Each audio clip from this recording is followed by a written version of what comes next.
hairstyle, kuya, yung haircut, ginagawa niya lang. Depende sa gusto nila. Hindi sa gusto mo. Kami naman eh. Yes, yes. Yung hair daw.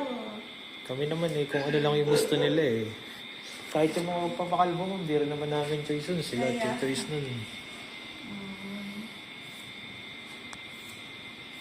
Siyempre, iba-iba reason ng tao eh. Iba, kailangan. Kanina, hindi ko alam kung ilang anak niya eh. Kasi naman, gumawa ka ng masama.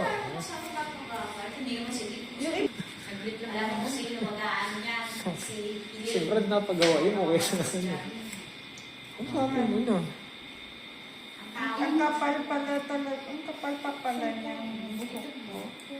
Pero hindi ko isa na yung tignan. Nakikita ka pag kasi gusto ko yung buhok. Paano walang available dun? Uy. Ano nga nga si Ay? Ito mo si Brad. Sana magkatahulan rin si Manny. Hindi ako tatahulan noon, ano ka ba? Pinakalbo ko kasi siya, di ba? Ang asyang unggo. Sabi, ay, nakaganti ko sa'yo. Yung asa namin maliit kasi matapang. Amoy ko pa rin naman yun, ma. Hindi naman bago amoy ko.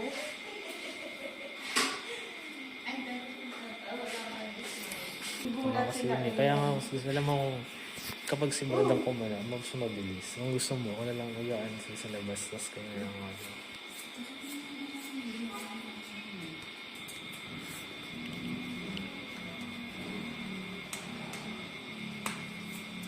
Ano ba ito ba sa iyo?